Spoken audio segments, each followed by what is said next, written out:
Deixamos o nosso registro ao nosso irmão Pedro, do Centro Espírita Paz e Amor, ao nosso querido irmão Alisson, do Seridó Espírita, e ao nosso estimado irmão Rafael, da Rádio Web Sementes de Amor. A nossa gratidão e o nosso reconhecimento por mais uma vez estarmos aqui reunidos em nome do nosso Mestre Jesus. E que a paz do nosso Mestre Jesus, mais uma vez, possa estar conosco.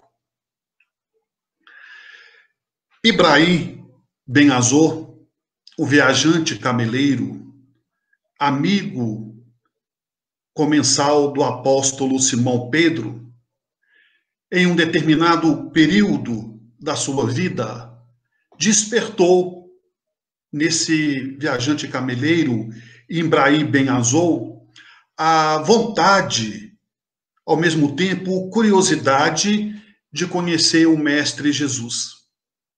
Entretanto, demonstrando ao apóstolo Pedro que ele gostaria de conhecer Jesus, Pedro então disse ao jovem viajante cameleiro: Ibrahim, esta noite o Mestre estará em minha residência para mais um momento de oração.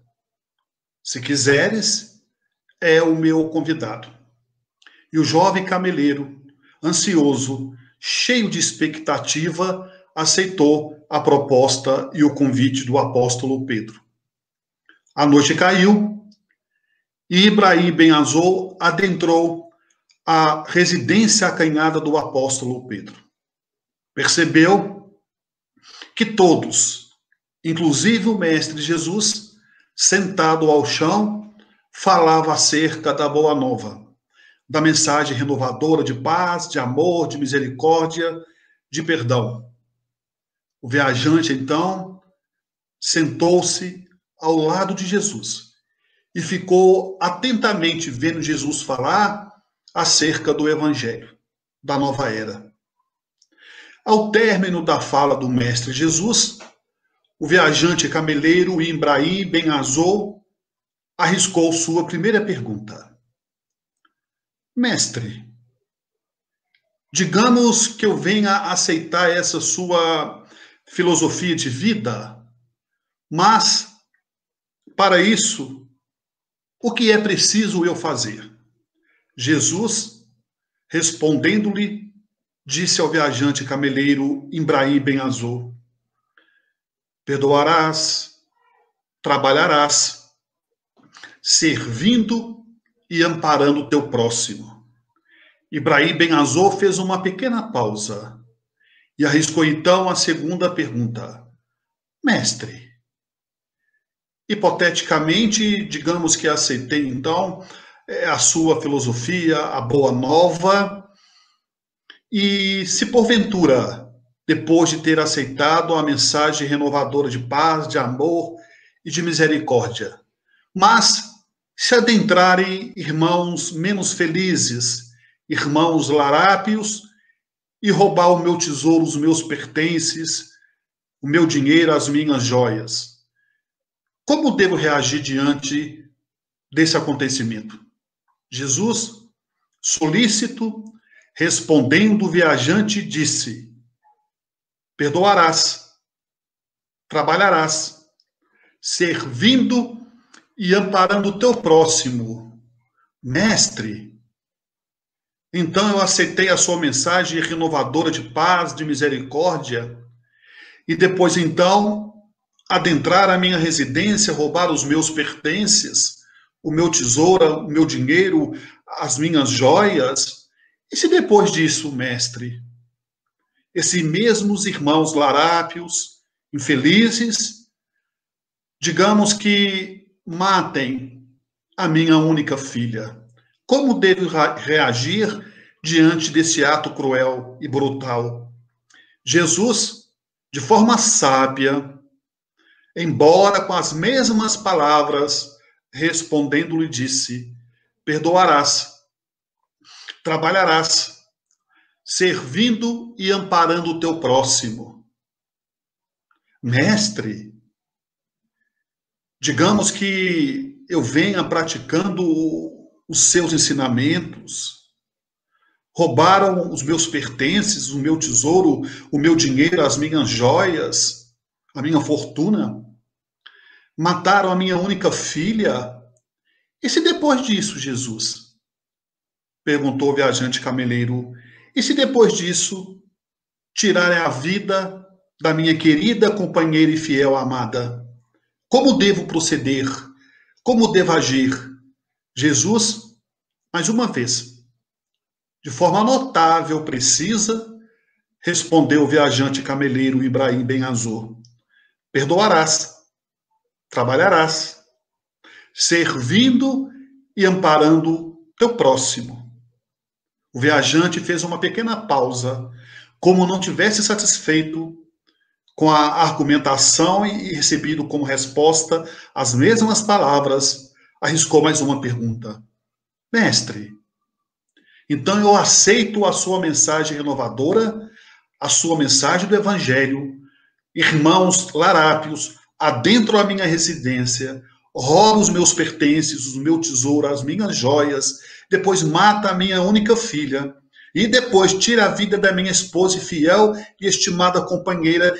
E se depois, porventura, possuído de cólera, eu venha reagir diante dos fatos e for preso, o que devo fazer na prisão? Como devo agir?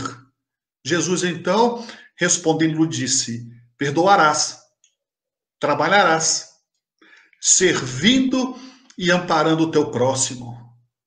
Mas, mestre, depois de tudo isso, de ter aceitado a sua mensagem de renovação, a boa nova, a sua mensagem pacífica, de amor e de misericórdia, depois irmãos adentram a minha residência, roubando os meus pertences, as minhas joias, o meu dinheiro, a minha fortuna, matam a minha filha de forma cruel, de forma brutal, depois, em seguida, tira a vida, mata a minha fiel, estimada companheira amada, e atrás das grades, o que devo fazer? Jesus disse, perdoarás, trabalharás, continuando e servindo o teu próximo.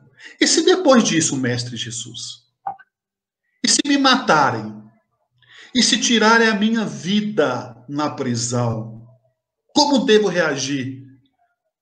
Jesus, então, fez uma pequena pausa, respondendo-lhe, disse, perdoarás, além túmulo, continuarás, além túmulo, trabalhando, servindo e amparando o teu próximo.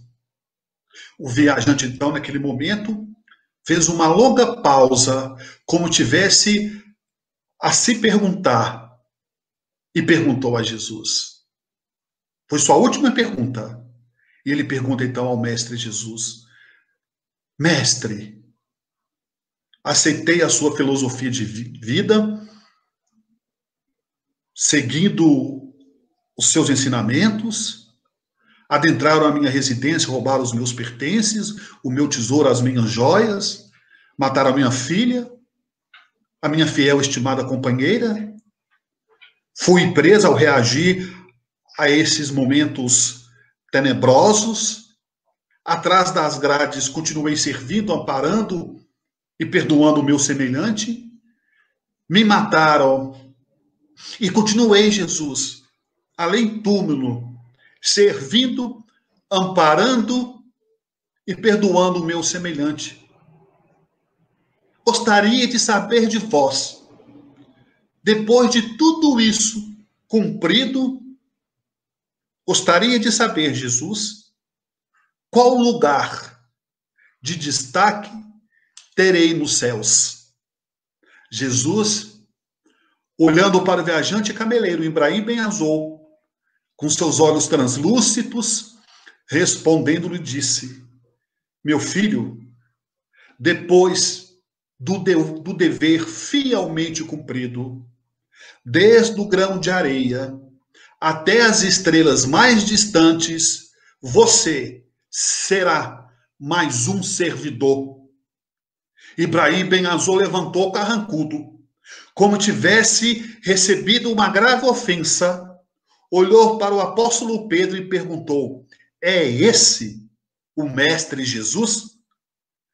Quando o apóstolo Pedro confirmou a identidade do mestre, que realmente tratava-se do mestre Jesus, Ibrahim Ben Azor saiu carrancudo, batendo a porta sem olhar para trás e sem dizer adeus.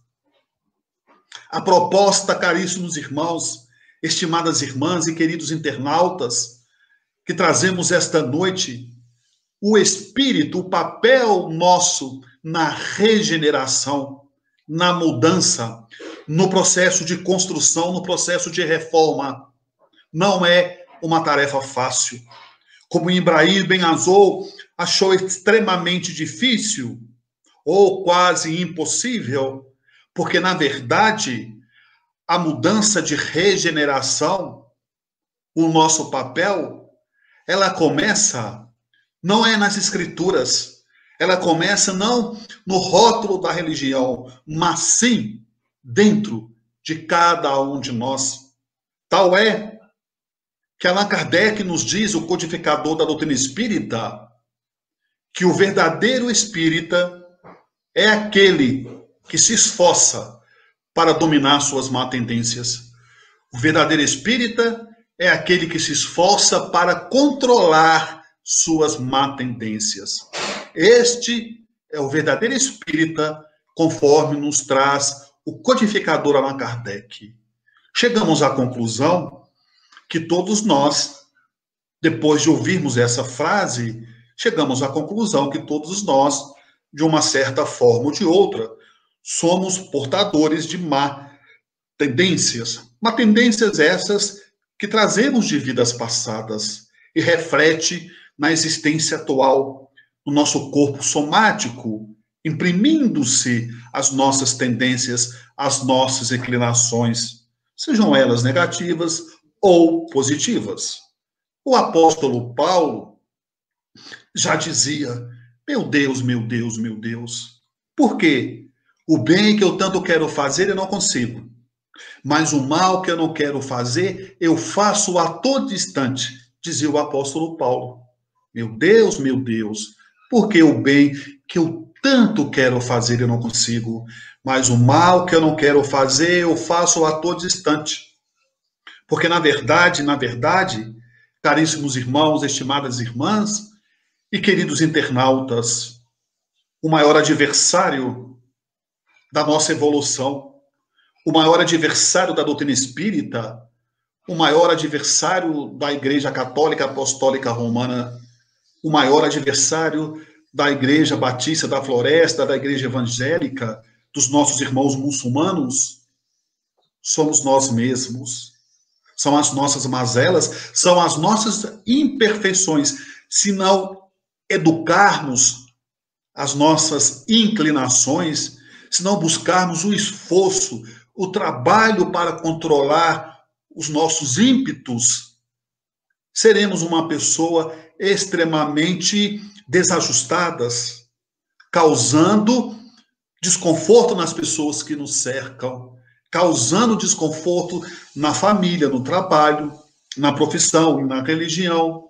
Na verdade, Jesus já nos dizia: atire a primeira pedra àquele que estivesse em pecado. Ora, quem atirou a primeira pedra? Ninguém. Por que ninguém atirou a primeira pedra? Porque Jesus foi claro: atire a primeira pedra àquele que estiver sem pecado. Ninguém teve coragem. Porque a nossa consciência nos acusa. Quando estamos certo, quando estamos errado. O próprio Allan Kardec já nos diz que a lei de Deus está escrita na consciência de cada um de nós. Ora, não é preciso ninguém apontarmos para nós e dizer que nós agimos de forma equivocada ou que agimos de forma correta, de forma justa. Sabemos que o trabalho da mudança, ela já vem acontecendo há muito tempo.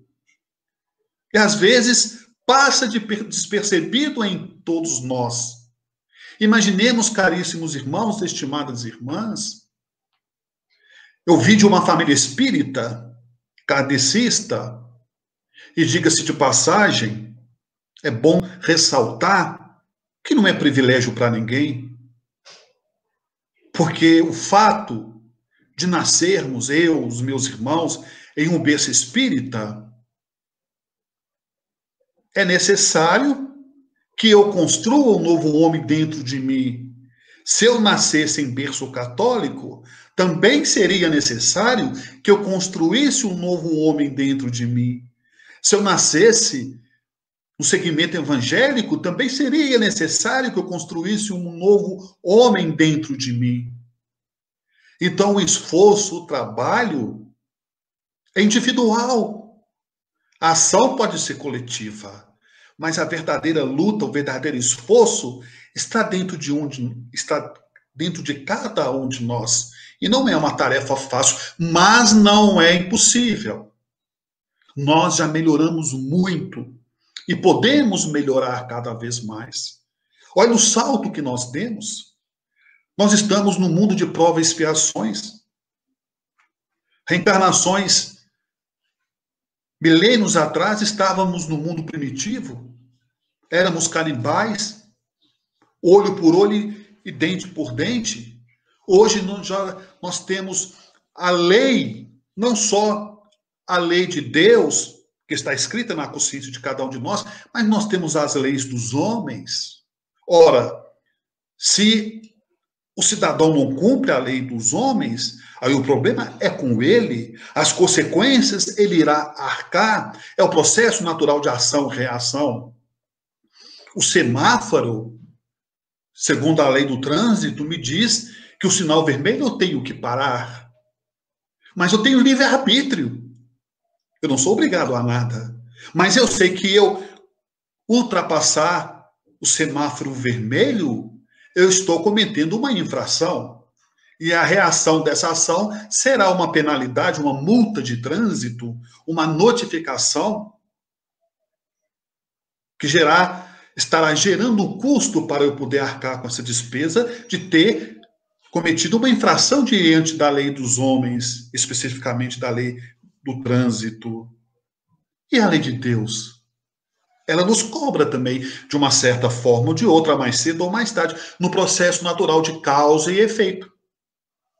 Porque vejamos, caríssimos irmãos, estimadas irmãs, a nossa felicidade, ela é exatamente do tamanho da felicidade em que estivermos proporcionando aos outros.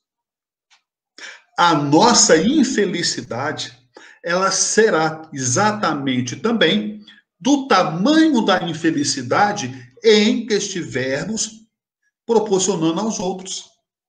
Já dizia Francisco de Assis, é dando que se recebe. E o que importa é a qualidade, não é a quantidade. O próprio Jesus já dizia, capítulo 19 do Evangelho segundo o Espiritismo, codificado por Allan Kardec em março de 1864, na França.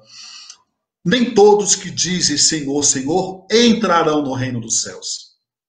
Veja o que Allan Kardec nos diz com os espíritos. Nem todos que dizem Senhor, Senhor, entrarão no reino dos céus. Muitos serão chamados, poucos os escolhidos. Mostrando o que importa, caríssimos irmãos, estimadas irmãs, é a essência. São as nossas ações voltadas para a prática do bem. Vejamos o codificador Allan Kardec, quando ele lançou o Livro dos Espíritos, em 18 de abril de 1857, ele tinha 53 anos de idade e não nasceu em berço espírita. Ora, dos 53 anos de idade aos 69 anos de idade, ele codificou toda a obra, o Livro dos Espíritos, o Livro dos Médiuns, o Evangelho segundo o Espiritismo, o Céu e o Inferno, a Gênese, obras póstumas, a Revista Espírita, são 12 exemplares, anualmente Allan Kardec escrevia, e as obras complementares, o que é o que é o principiante espírita, desculpe, o principiante espírita e o que é o espiritismo. Ele fez isso tudo em apenas 14 anos. Claro que não estamos aqui comparando a nossa trajetória, a nossa existência terráquea, porque viemos no mundo espiritual e para o mundo espiritual um dia retornaremos. Sabemos que não existe o acaso, mas não estamos fazendo comparação, e sim mostrar a todos nós, mostrarmos a nós mesmos que nós somos capazes de sermos bons cristãos. Jesus já dizia: se os teus pensamentos forem bons, todo o teu corpo terá luz. Ora, se os teus pensamentos forem bons, todo o teu corpo terá luz. E ele dizia mais ainda: eu fiz e tu podes fazer muito mais. E ele disse mais ainda: não fui eu que te curei. Quem te curou foi tua fé. Mostrando que nós somos capazes, irmãos e queridas irmãs, que nós temos capacidade de reagir, de mudança. Embora não é uma tarefa fácil, mas voltamos a falar, não é impossível. Olha o salto que nós demos. Quando eu disse que eu vim de uma família espírita, nos anos 70, no início dos anos 70, na mocidade, para ler um livro, era muito difícil ler um livro espírita. Sabem por quê? Raríssimas casas, principalmente no interior, que eu sempre morei no interior do estado de Minas Gerais, Sete Lagoas, poucos quilômetros da terra natal do médium Chico Xavier. E quanto menor a cidade, maior era o preconceito em relação às pessoas que eram espírita kardecista. Então, naquela época, as pessoas tinham vergonha de frequentar o centro espírita, ou frequentava escondido. A maioria das pessoas que frequentavam a casa espírita eram de outras religiões. A maioria eram católicos, que domingo ia à missa e durante a semana escondido ia no centro espírita. Isso era muito comum. E o preconceito era muito grande. Então, para se ler um livro naquela época, o Nosso Lar, tinha que escrever uma carta para São Paulo, pedindo o livro. Porque telefone era material de luxo. Eram poucas pessoas que tinham um aparelho telefônico em sua residência. Quando o livro chegava, demorava 3, 4 meses, já estava na segunda edição, já tinha lançado outro livro. Tanto que demorava. Então vejamos, meus irmãos e minhas irmãs, hoje nós temos liberdade de expressar a nossa fé, o que nós sentimos. Liberdade de expressão. Vivemos num país democrático. Naquela época, talvez, quem vivenciou, né, os espíritos que já desencarnaram e que vivenciaram a escravidão, quem diria que a escravidão iria acabar um dia? Quem diria no nosso país que a ditadura ia acabar um dia? Hoje, os nossos irmãozinhos animais, o cão, o gato, o pássaro, existem leis que protegem os animais, que defendem os animais. Existe voz que defende os nossos irmãozinhos animais. Há um tempo atrás, uma pessoa mal intencionada, de má fé, maltratava um animal e nada acontecia. Hoje, o maltrato é punido. Antigamente, espancava-se uma criança, torturava e nada acontecia. Hoje existe a lei do amparo da criança, da juventude. Antes, infelizmente, ainda acontece, mas antes, a mulher não tinha voz. Hoje existe uma delegacia somente para as mulheres prestarem as suas queixas, as suas denúncias. Nos anos 70, até início dos anos 70, se o relacionamento, por exemplo, conjugal, apresentasse uma certa incompatibilidade de gênero e o casal quisesse separar, separava. fisicamente, mas legalmente, juridicamente, continuava casado, porque não existia divórcio. No início dos anos 70, o Congresso Nacional, o Senado, os deputados aprovaram o divórcio, tanto para o homem quanto para a mulher, consequentemente. Então vejam só a evolução que a humanidade deu. Se essa pandemia, se viesse há 25 anos atrás, há 30 anos atrás, nós não tínhamos estrutura para poder estar realizando esses trabalhos online. Quantas pessoas estão sendo beneficiadas nos trabalhos espíritas online, seja espíritas, seja católicos? Quantos de nós, às vezes, perdemos a noite de sono, ou está de frente à televisão, navegando no computador ou no celular? Opa, peraí, deixa eu consultar essa frase aqui, achei bonito. Deixa eu ver essa palestra aqui, olha, o pastor está falando bem, está pregando bem. Olha, o padre está dando uma mensagem aqui de esperança. Vejam só quantas pessoas pelo mundo são beneficiadas em tempo real ou em videotape. Então vejamos, caríssimos irmãos e caríssimas irmãs, o avanço que deu o ser humano. E aí vocês devem estar perguntando, mas o mundo continua violento, as guerras, a matança, a desigualdade social, um é rico demais, o outro é pobre demais, um tem demais, o outro tem de menos, se mata por bagatela, por um tênis usado, um aparelho telefônico celular, tiram vida das pessoas. Liga a televisão, é corrupção, é tragédia, é notícia ruim atrás de notícia ruim. Ora, qual o nosso papel nessa mudança como cristão, primeiramente? E por que essa tanta violência? O mundo está mudando? Tá. Mas veja bem, vejamos bem, o que acontece que ainda é preciso termos ponderação, termos fé, acreditar que Deus não desampara ninguém.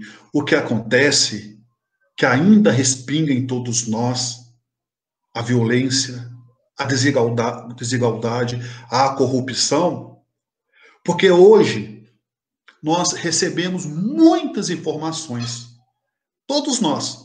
Se perguntarmos para uma criança de 10, de 12 anos, ela sabe muitas coisas que nós nem imaginamos, ela já sabe.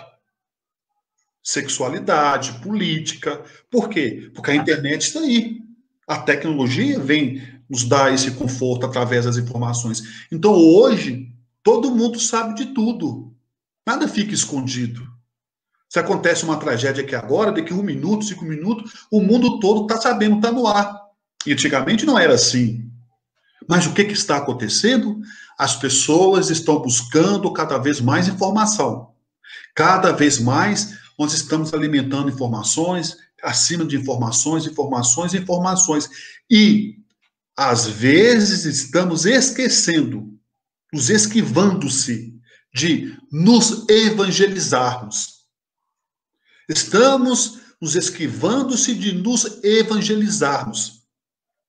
Não é porque fulano fez aquilo que não é louvável diante da lei de Deus, mas a sociedade aplaude, é que eu tenho que fazer, não. Eu tenho que fazer o que é correto, o que é justo, o que determina a minha consciência. De forma que recorremos ao Livro dos Espíritos, editado por Allan Kardec em 18 de abril, em Paris, na França, no Palais Royal. Quando Allan Kardec, na questão de número 165, ele pergunta aos nossos amigos benfeitores espirituais. Vejam a pergunta que Allan Kardec, o codificador, faz aos nossos amigos benfeitores imortais.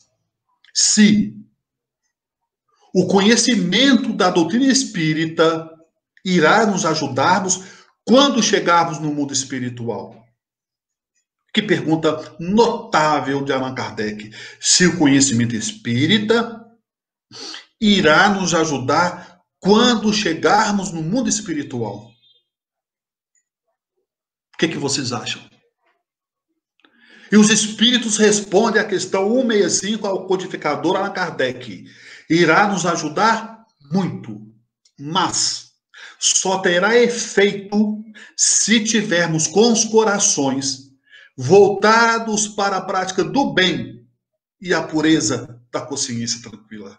Só terá efeito, esse conhecimento, ele só surgirá efeito no plano espiritual se tivermos com os corações voltados para a prática do bem e a pureza da consciência tranquila.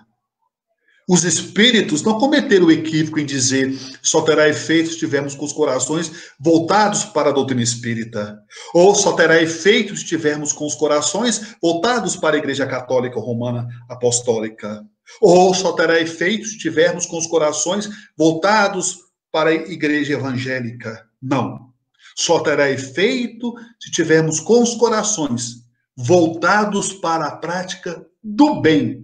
E, consequentemente, a prática do bem nos traz a pureza da consciência tranquila, a paz de espírito, a harmonia interior. A evolução nossa se dá de forma gradativa. Ninguém evolui, a natureza não dá salto. Ninguém se torna bom de um momento para o outro, ninguém se torna ruim de um momento para o outro. Tudo é gradativamente, tudo é aos poucos. E nós, vejamos, caríssimos irmãos e caríssimas irmãs internautas, nós temos uma predisposição inconscientemente porque é negativo. Ainda o nosso espírito conserva essa predisposição que trazemos de uma certa forma ou de outra de vidas passadas. O que é negativo, vejamos que dá mais repercussão, dá mais audiência. O que é bom, o que é belo, o que é digno, não tem tanto efeito diante da sociedade. É mais ou menos assim. Mas o que importa é que Deus sabe a intenção de cada um de nós. O que determina, o que prevalece é a nossa intenção. Não o que as pessoas falam, o que as pessoas estão vendo, mas sim a intenção de cada um de nós. Ora, tive a oportunidade de estar 3 vezes em Uberaba com o médium Chico Xavier, atendendo as pessoas, a madrugada fora, centenas e centenas de pessoas. Em momento nenhum ouvimos ele dizer, olha, você tem que ser espírita, você tem que frequentar o centro espírita. Não. Ele falava, procure perdoar, tenha paciência, tenha calma, tenha fé, ore, sempre trazendo conselhos salutares à nossa alma, ao nosso espírito, aquelas pessoas que o cercavam. E assim também era Jesus. Jesus falava do bem, Jesus não era espírita, não era católico. Era a essência do amor, era a manifestação mais sublime de suas ações através do amor, como foi Mahatma Gandhi, Maria Teresa de Calcutá, Irmã Dulce, e por aí afora. Quando nós falamos que nós temos predisposição à tendência ao que é negativo, e ao mesmo tempo também, para recordarmos, eu falei no início da minha fala que eu vim de uma família espírita, e que não é privilégio, né? Não dá visto em passaporte para o mundo espiritual, para os céus, né? A gente fala de uma forma até hilária, brincando, mas na verdade, caríssimos irmãos e estimadas irmãs, mostrando para nós que o erro faz parte e o acerto também. Como diz Emmanuel, a queda é consequência dos que caminham. A queda é consequência dos que caminham. E para que vocês possam ter uma ideia mais completa, que nós carregamos essa predisposição de alimentarmos o que é negativo e às vezes temos dificuldade de aceitar o que é bom, o que é positivo. Às vezes nós vimos as pessoas conversando e às vezes uma elogiando a outra. Nossa, mas fulana, você tá bonita. E o que a pessoa responde, imagine, são seus olhos. Olha aí a primeira rejeição. E a pessoa insiste ainda, não, mas Tem uma coisa diferente em você, já sei. É a camisa nova? Nada, essa camisa, ó, é velha, tá cheirando a naftalina guardada. Eu tirei ela, essa camisa foi quando eu casei, há 20 anos atrás, há 30 anos atrás. Não é? Olha só como é que nós temos dificuldade de receber o que é bom. E a pessoa conclui dizendo assim, já sei, se não é a camisa, é o cabelo. Imagina, que isso, faz muito tempo que eu não frequento o salão, ainda mais agora com essa pandemia. Quer dizer, nós temos dificuldade de receber até elogio, receber coisas boas, não é?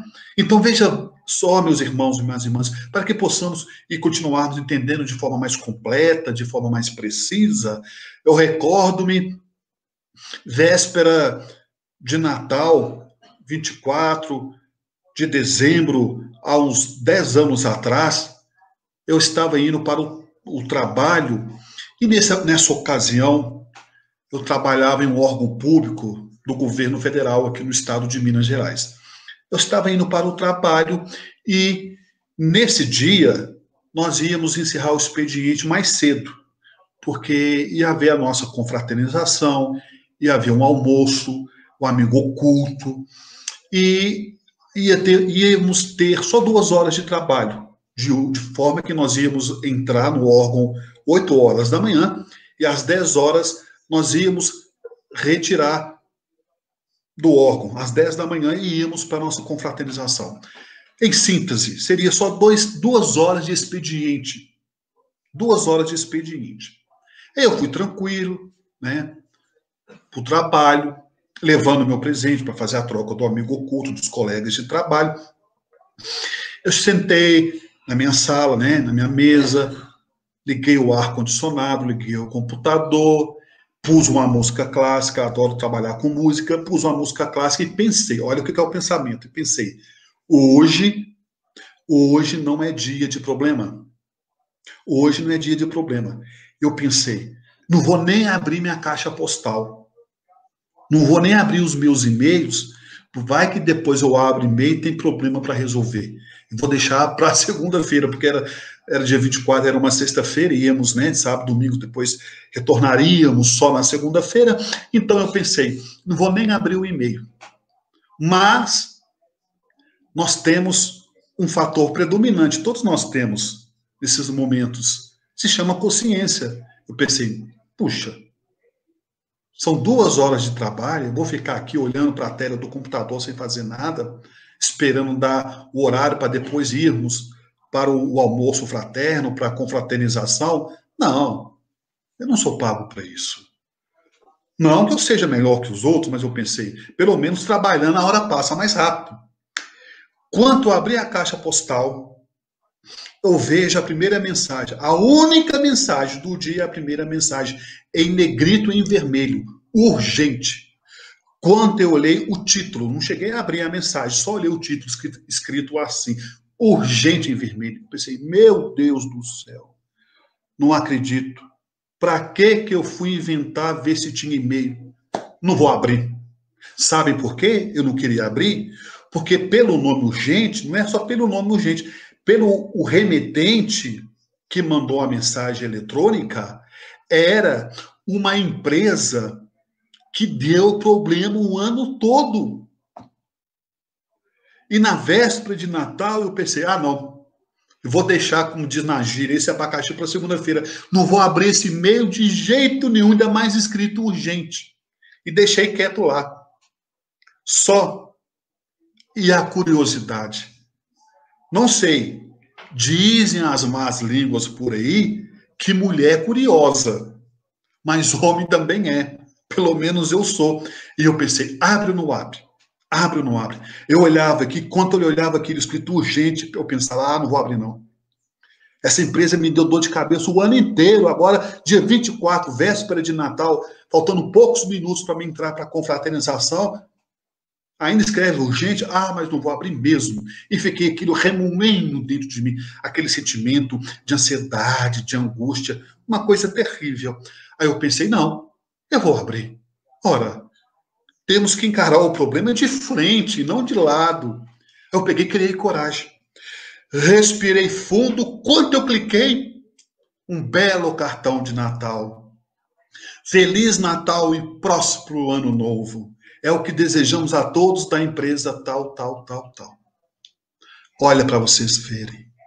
Eu fiquei quase 2 horas para receber um Feliz Natal, porque a culpa foi minha. A empresa tinha mandado na noite anterior, mas devido à minha resistência, ao fator que eu falei para vocês, que nós temos predisposição a achar que tudo é coisa ruim, não é? Nem aconteceu ainda, a gente já fica imaginando que vai dar errado, não é verdade? E aí a ansiedade nos domina, vem os pensamentos negativos, e eu acabei decepcionando comigo mesmo e pensei, puxa, por que eu não abri antes? Que cartão eletrônico, que cartão digital tão bonito.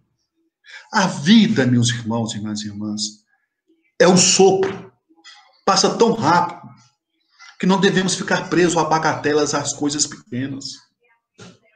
Devemos encarar a vida de frente, com mais amor, com mais afinco, com mais ternura. Dizer mais vezes para a nossa companheira, para o nosso companheiro, eu te amo, eu gosto de você. Se tem mãe ainda reencarnada, liga mais vezes para a mãe.